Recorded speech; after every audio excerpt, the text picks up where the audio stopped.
आपका एक बार फिर से स्वागत है दोस्तों आपके अपने चैनल स्पेस साइंस पर, जिसमें मैं आपके लिए लाता हूं स्पेस से जुड़ी इंटरेस्टिंग और अद्भुत वीडियोस। तो चलिए आज का ये वीडियो शुरू करते हैं। धरती पर छठा सामूहिक विनाश यानी कि 6th मास एक्सटिंक्शन शुरू हो गया है। दुनिया के कुछ बड़े वैज्ञानिकों और संस्थानों का तो यही मानना है, क्योंकि इससे पहले हुए 5 सामूहिक विनाश की घटनाएं तो प्राकृतिक थी, लेकिन ये वाली इंसानी गतिविधियों की वजह से हो रही है। करोड़ों की संख्या में अलग अलग प्रजातियों के जीवों की मौत हो रही है। इसके पीछे जिम्मेदार इंसान है। बायोलॉजिकल रिव्यू जर्नल में वैज्ञानिकों ने लिखा है कि धरती पर से करीब 13% अकशेरुकीय प्रजातियां यानी कि इनवर्टिब्रेट स्पीसीज के जीव पिछले 500 साल में खत्म हो चुके हैं। वैज्ञानिकों ने चेतावनी दी है कि अगर यही प्रक्रिया चलती रही तो जल्द ही जैव विविधता में भयानक स्तर की गिरावट होगी। वैज्ञानिकों की यह बात इसलिए भी प्रमाणित होती है कि जिन 13% जीवों की बात हो रही है उनके बारे में International Union for Conservation of Nature की Red List of Threatened Species में जिक्र भी है। जिन जीवों की प्रजातियां खतरे में हैं, वो इस लिस्ट में शामिल होती हैं। हालांकि कुछ वैज्ञानिकों का मानना है कि यह सूची एक तरफा है, क्योंकि इसमें अकशेरुकीय प्रजातियों के जीवों को कम शामिल किया गया है। ज्यादातर स्तनधारी और पक्षी शामिल हैं। अकशेरुकीय जीवों को बचाने को लेकर इस लिस्ट में प्रावधान नहीं है। शोधकर्ताओं का मानना है कि अगर हम अकशेरुकीय प्रजातियों के जीवों की सूची देखेंगे तो पता चलेगा कि हम बड़े पैमाने पर धरती से बहुत ज्यादा संख्या में जीवों को खो रहे हैं। उनकी प्रजातियां तेजी से खत्म हो रही हैं। इसे प्रमाणित करने के लिए वैज्ञानिकों ने साल 2015 की एक स्टडी का हवाला दिया है, जिसमें धरती से मोलस्क के खत्म होने की बात कही जा रही है। इस स्टडी में बताया गया है कि धरती पर पाए जाने वाले घोंघे यानी स्नेल्स की 7% आबादी तो साल 1500 से अब तक खत्म हो चुकी है। यह तो जमीन पर रहने वाले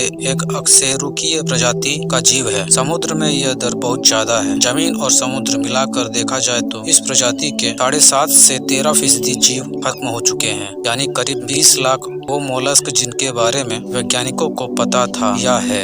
इस रेड लिस्ट के हिसाब से देखे तो 882 प्रजातियों के 1,50,000 से लेकर 2 लाख मोलस्क धरती से खत्म हो चुके हैं। शोधकर्ताओं ने यह बात मानी है कि यह गणना मोटी है। इसे लेकर कोई पुख्ता संख्या हासिल नहीं की जा सकी है, क्योंकि इसके लिए दुनिया भर की जमीनों और समुद्री इलाकों के जीव की जांच करनी होगी, लेकिन यह संख्या कम हुई है। यह बात तो पुख्ता तौर पर प्रमाणित हो चुकी है। वैज्ञानिकों का कहना है कि जमीन पर इंसानी गतिविधियां ज्यादा हैं, इसलिए यहाँ नुकसान ज्यादा हो रहा है। लेकिन समुद्र में ऐसा क्यों हो रहा है, इसकी स्टडी करनी होगी। स्टडी में शामिल रॉबर्ट कोवी कहते हैं कि इंसान एकलौती ऐसी प्रजाति है जो जैविक प्रक्रियाओं को बाधित कर सकती है या बदल सकती है, वह भी बड़े पैमाने पर। हम इंसान ही ऐसी प्रजाति हैं जो भविष्य के हिसाब से चीजों को बदलने की क्षमता रखते हैं। इससे जैव विविधताओं पर भी असर पड़ता है। रॉबर्ट कोवी कहते हैं कि धरती पर हो रहे सतत प्राकृतिक विकास को रोकने और उसे बढ़ाने में इंसान एक महत्वपूर्ण भूमिका निभाते हैं। ये बात तो कंफर्म हो चुकी है कि हम किसी विनाश की ओर अगर जा रहे हैं तो इसमें इंसानों की प्रजाति सबसे बड़ी भूमिका निभा रही है। जिस हिसाब से धरती से जीव खत्म हो रहे हैं, उससे स्पष्ट होता है कि धरती पर छठा सामूहिक विनाश शुरू हो चुका है।